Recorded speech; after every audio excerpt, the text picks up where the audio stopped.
and welcome to this week's Ruby Shoes podcast, bringing you the very best of local entertainment across East Anglia each and every week. Now, this week we have had a busy one. It's now the summer season for many theatres, so we've got not just one, not two, but three theatre reviews to bring you.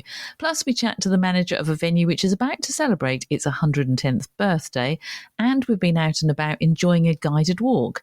As always, we're going to round up with some of the fabulous shows which are coming up your way, and you won't want to miss them.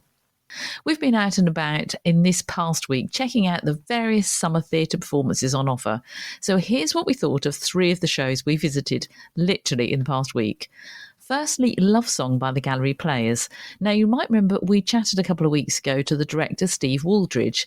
His interview is still available to listen back to. Just click on the link on our Ruby Shoes podcast Facebook page.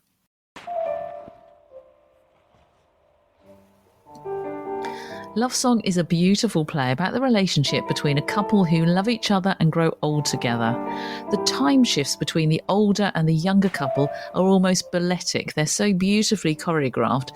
They were large digital panels at the very back of the stage in St George's Street where Gallery Players perform, which sort of pictured murmurations of starlings with a haunting melody playing to tie in each of the scenes together. And it was just a play which made me laugh a lot, but I also found myself rather emotionally engaged at the very end. There was a few tears. It was a play that made us both sit up and think about our own relationships too, and just so well performed by all four actors for the Gallery Players there. So bravo to all of them. And we're very much looking forward to seeing their next production. It's The Wedding Singer, which is a musical comedy, and it starts from the 5th of August. A Midsummer Night's Dream is being performed by the rather brilliantly talented Red Rose Chain Theatre Company. And we sent along our brand new Ruby Shoes reviewer, Harrison, to take a look. 4 days will quickly sleep themselves in night, and 4 nights will quickly dream away the time.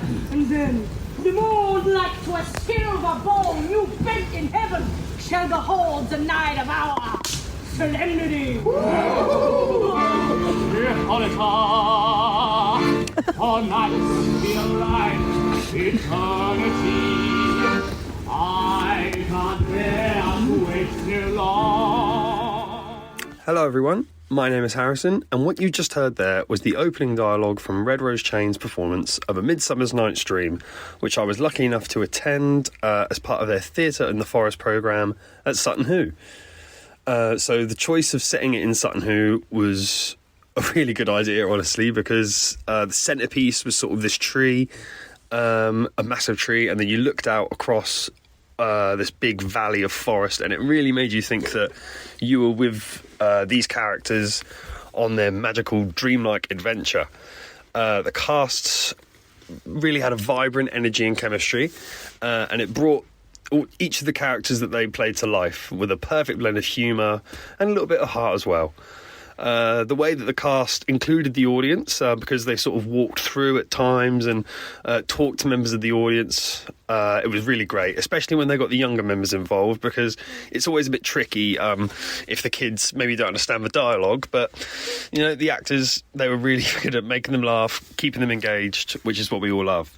There was also a lot of multi-rolling. It was quite a small cast, but each of them sort of made the characters they were playing unique, and it was easy to follow as well, because there were voice changes, really vibrant costumes as well that just made it obvious, like when a character took a coat on and started doing maybe a Yorkshire accent, it was very easy for even inexperienced thespians to tell who was who. Another really standout part of the performance for me were some especially designed puppets for this show that played Titiana's fairies. So there was Cobweb, which was this sort of spider operated by a gimbal. There was Mustard Seed, as this sort of big bouncy ball that the actor really made feel like alive and heavy because he was bouncing it on the ground as he sort of walked around. And it just really felt unique. That it was really just loads of different ways of moving through the space with that one. That was a really standout part of the show for me. So to recap there, the use of the forest environment, along with the imaginative costumes and the lighting. It really made the production visually stunning. Overall, this performance was a delightful blend of nature and theatre, creating a truly unforgettable night under the stars. Feel much too short to me. Why can't this suspense go on and on and on and on and on?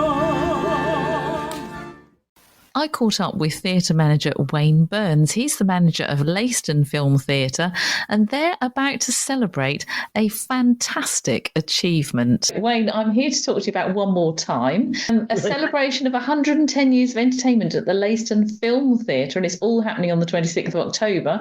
But the reason we're talking now is because tickets go on sale at the beginning of August. So tell us more.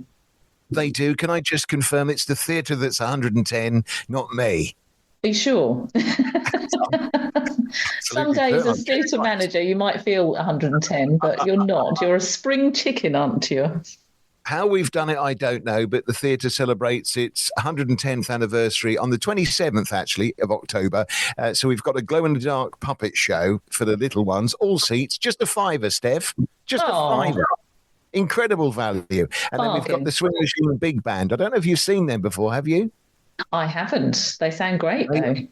They are awesome, and they're going to celebrate in style with us on the evening of the 27th. But I'm doing my bit, my old tat, on Saturday the 26th at 7:30. It is over 18s, and we say that simply because people are so easily offended these days. So you put that on there to be nice and safe. It is a load of old nonsense, but because it's an adult audience, if I want to go off on a cuff, I can, can't I? Yes, you can. You've got our permission. Great stuff. It's going to be good fun for people, I think, just to have a laugh, because don't we still need a laugh? Oh, we do. We really do. And it sounds brilliant because it's like a whole weekend of celebration. And why not? 110 years of one theatre. That's incredible.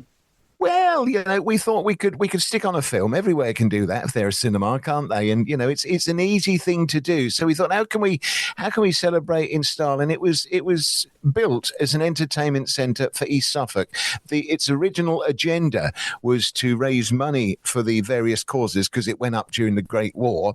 So at that time, fundraising was paramount. But it was also there as a place of entertainment, and not just the silent greats of Charlie Chaplin and so on back in the day, but also variety concerts and shows and musicals and operas and all sorts. And so it's very important that as a venue we keep those morals alive. And so we said that's what we're going to do this time around. We've done the films before to celebrate various milestones. This time it's all about live entertainment. It is. And you're going to be right at the heart of it. So tell me a bit more. I know you said it's just a load of old tat, but you're very talented. I've seen you before and I laugh from the beginning to the end. Is there going to be a script? Is it coming straight off the cuff? What's happening? Can you give us a kind of an inkling? You're just easily pleased. That's your trouble, love. True. What it is, it's a mixture of visual comedy. I'm a great lover of visual comedy. It's a combination of all sorts, really. Of my comedy heroes, a little bit of Tommy Cooper thrown in. There's some stand-up, of course. There's going to be a little bit of puppetry. I've got some characters that I formed during lockdown to keep me safe. We've got Nobby Chafe, who is the renowned poet. He's going to be giving us one of his poems, especially for the 110th anniversary. We've got Sister Willing, the Randy Nunn. From the content that I can't mention on your podcast. She's going to be with a letter or two from members in the audience. Who will those letters be from? Wait and see. And we've also got neighbour Norman coming along, who is probably the most awkward character for me to do because he's just such hard work. Very Norman, ever so helpful, very enthusiastic, bless him, and tends to get everything muddled up and wrong. So if you add all those in, we got Smutty the Bear, we've got my masks, so I do a little bit of fun where I get people up out of the audience. And at the end of the day, you can have a script, but I'm one of those people where if somebody says or laughs or does something a little bit different, I'm on it. And it's an unpredictable evening of adult nonsense, and I think that wraps it up all nicely, really. I think it does, and it sounds exactly my sort of evening, to be honest. So I'm already popping it into my diary. So Saturday, the 26th of October, tickets go on sale 1st of August. How can people get tickets for your event, but also the other ones for the children and the big band swing as well? Yeah, tickets for my show go on sale 10 a.m. on Thursday, the 1st of August, and the other tickets for the other shows are now on sale as well. You can phone the box office. The number is 01728 830 549, or of course you can go on the internet, which is www.leistonfilmtheatre.co.uk. And we've got a new website. It's very nice. Wonderful. We'll check that out. And when you're not being general manager of Leiston Film Theatre and putting on your own variety show to celebrate 110 years, you're also a radio producer. Tell us a bit more about that. I'm a lollipop man. And the lollipop man you are. Come on, tell us a bit more. What, lollipop man? And the radio as well. Tell us how we can listen to you on the radio. I'm the local school crossing patrol officer in Leiston because it's on a very busy road and they desperately needed one. No one else wanted to do the job. So I said, I'll do it. I'll make sure the children get safe to school. Isn't that like the story of your career now, Wayne? Nobody else wants to do it. So he said, I'll do it. But I am indeed. I've got my own show. Well, I'm part of the board, sounds very posh, but it's not, of the local community radio station in our area, which is Oldham Blythe Community Radio, or abcradio.co.uk for shortness. And it was formed as a lockdown project to keep creative minds going. Back in 2021, we just celebrated our 3rd anniversary, and we've established now as a weekend service. We're now broadening into weekday evenings, and at the end of this year, we'll work on filling daytime content. But I'm responsible for Wayne at the Weekend, which is every Saturday morning between 10 and 12, which is, well, again, a load of old nonsense. It sounds like it's organised, but it's not. And we have good fun. You know, we have various competitions, lovely prizes to be won sometimes, actually, and a very loyal listener base. And do you know what? I'm going to tell you a little story now, Steph, which I think sums up community radio in a nutshell. And I had a lady stop me in a supermarket a few months ago, because you wonder, is anyone out there? Is any listening? You obviously get the texts and the emails through the show, so you know somebody's there. And this lady stopped me in a certain supermarket, didn't know who she was, and she said, Oh, you do make me laugh on a Saturday, dear. And I said, well, that's very kind of you. She said, my husband died during COVID, and this was at a time when they couldn't all attend the funerals and they had to be social distanced. And she says, I am her company while she does her ironing on a Saturday morning. Oh, and wow. For me, that's what community radio's all about. And I don't care if she's the only one who tunes in sometimes to listen, whether it's her or a few more. That's what it's all about. And I think that sums it all up in a nutshell, really, don't you? I do. And she couldn't be in better company. And you can't not laugh when you listen to you, Wayne. You're very, very entertaining. And you're very hardworking as well. Comedy is hard work, and you do it very, very well. Thank you today for talking to us for the Ruby Shoes podcast. Really appreciate it. One more time is a celebration. It's at the Leiston Film Theatre, and it's going to be Wayne Burns at his very best. It's Saturday, the 26th of October. Make sure you get your tickets. Put it in the diary. From the 1st of August, you can get your tickets, and you can go and jump on the website. Just remind us what it is again, Wayne. Yes, it's at leistonfilmtheatre.co.uk. Finally, for this week, producer Ruby and I were invited to check out a rather special town centre guided walk organised by the Ipswich Institute.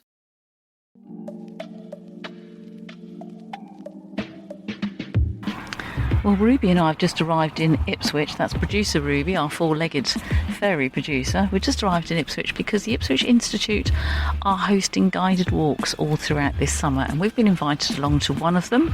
Our guide is Eric Thorndike, and he's going to be talking about the lost cinemas, the theatres, and music halls that used to be in the centre of Ipswich.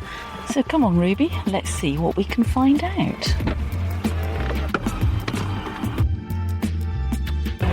It was much loved by the people. It was considered the queen of the cinemas.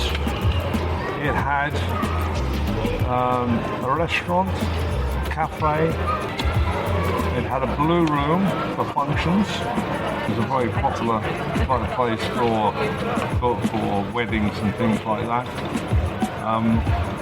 But in 1958, it got embroiled in a dispute with a film distributor. And do you do other walks as well? Yeah, I do. Some of the rotor walks. I like the old, but I like this one because I'm like you. I like the entertainment thing. And Town's got lots of entertainment history, isn't it? So there's sort of a lot to talk about, really. It has. As we're discovering, more than I knew. Right. So did you say the Lyceum was the first theatre? No, the third theatre. The third. And now we're going to find out about the first two. Well, yeah, you almost could argue that the Lyceum was the fourth theatre. Because of the assembly rooms, or No. no? No. Even more. This is the location here, around about where we had the first two theatres, what I call purpose-built buildings. Before that, we had a venue at the Griffin Inn. Ladies and gentlemen. Oh, thank you, Eric. That's been fascinating. Lovely. I don't know how I do that. I don't know how I get these timings so accurate, really. Experience. Well, nothing like that. I feel I know a lot more now about Ipswich's entertainment history. We have got more venues in the town which we can't get to. I mean, we are well off. When you think we've got the Wolves Theatre, that's what they do there. Yeah. We've got the Gallery Theatre up St George's Street. I'm there tonight, funnily enough. You what? I'm going there tonight. Yeah, what's on this week? Love Song. Another good venue. And there's a lot of stuff going on in the churches. Yeah. So I think we're well off here, really. Yeah. I think we're very well off. Very much so. And long may it continue. Definitely. I do like a night out. Now, if you fancy one of these guided walks, they're done by the Ipswich Tour Guides. The guided walks take place every Tuesday and Thursday afternoon until the end of September. As you probably know, Ipswich is steeped in history with hidden gems around every corner. So taking a guided walk is a really fun way to find out more about Ipswich town. The starting point is Admiral's House, which is on Tower Street in the town centre, and it's really close to car parks and bus stations.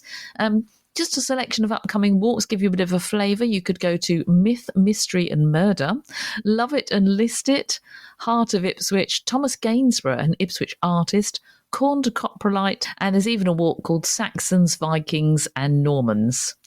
Booking is advisable, but it's not essential. The tickets are just £5 per person, so it's a really good something you could do with a family that's not too expensive this summer. It can be booked at the Ipswich Institute, either in person, they're at 15 Tavern Street, right by St Mary Le Tower, nice and easy to find there. Or you can go online, ipswichinstitute.org.uk. Alternative, you could just purchase your ticket at the start of the walk. What's on across Suffolk with Stephanie McIntyre, sponsored by Ruby Shoes Podcast, your weekly entertainment news podcast, available from your smart speaker, Apple, Spotify, or you just follow Ruby Shoes Podcast on Facebook and click on the weekly podcast link to listen. There's a host of great summer shows on offer across Suffolk's magnificent theatres, and here's just a selection to tempt you. Monday the 5th through to Saturday the 17th of August, There Goes the Bride, an hilarious classic farce presented by Aldeburgh Classic Theatre. Timothy Westbury, overworked, stressed-out 1970s advertising exec, is accidentally concussed on the morning of his daughter's eye-wateringly expensive wedding. On coming round, he finds he's seemingly partnered by a glamorous girl who whisks him back to the glitz and romance of the 1920s. Trouble is, only Tim can see her.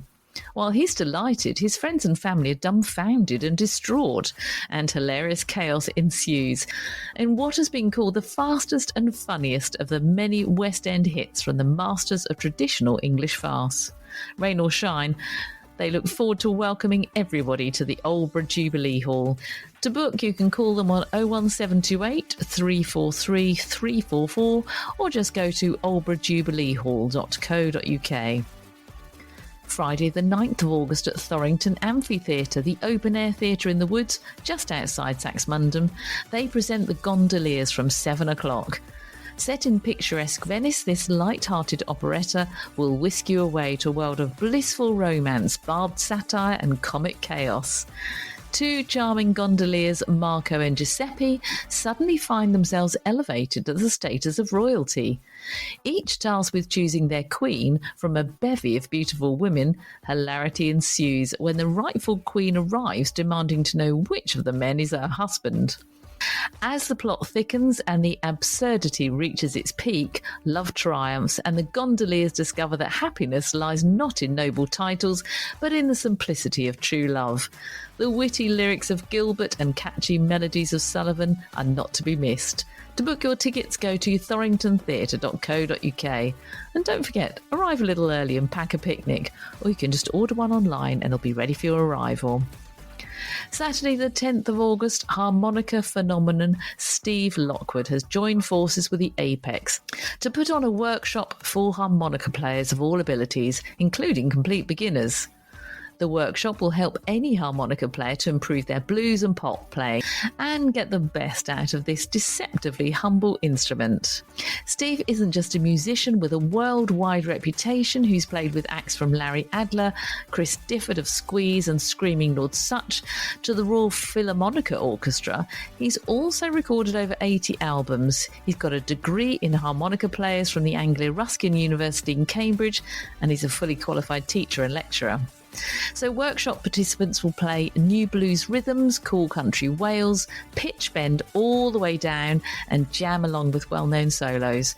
Each workshop is different with new material and no need to read music as there'll be notation.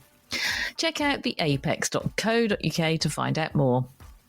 The Spa Pavilion in Felixstowe invite you to twist and shout on Saturday the 10th of August, a journey back to the swinging 60s.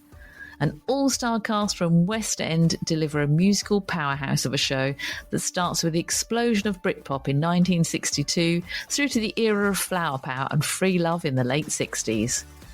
Music lovers are invited to return to a time when skirts got shorter and hair got longer, as an incredible cast revive the hits of the Beatles, Herman's Hermits, Jerry and the Pacemakers, the Rolling Stones, Cilla Black, Manfred Mann, Dusty Springfield, Lulu, Sandy Shaw and many more.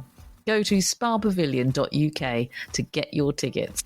And finally, the Red Rose Chain Theatre Company is now in full swing performing A Midsummer Night's Dream in the Forest at Sutton Hoo, right through until the 24th of August. It's Shakespeare as you've never seen it before, outdoors and under the stars. Go to redrosechain.com to find out more. You can always get in touch with us via our Facebook page. It's at Ruby Shoes Podcast. We'd love to hear about your forthcoming plays, your comedy, or any outdoor events so that we can come along and check them out and tell everybody else about them. And you can listen again to any of the Ruby Shoes podcasts via Apple or Spotify, or you can simply click on the podcast links on our Facebook page every week and follow us there too for all the latest entertainment news. I'm Steph McIntyre. Thanks for listening, and we'll chat more about live theatre and all kinds of entertainment next week. In the meantime, check out those socials at Ruby Shoes Podcast, whether it's Facebook, Instagram or Twitter. We'd love you to follow us, and you have a good week.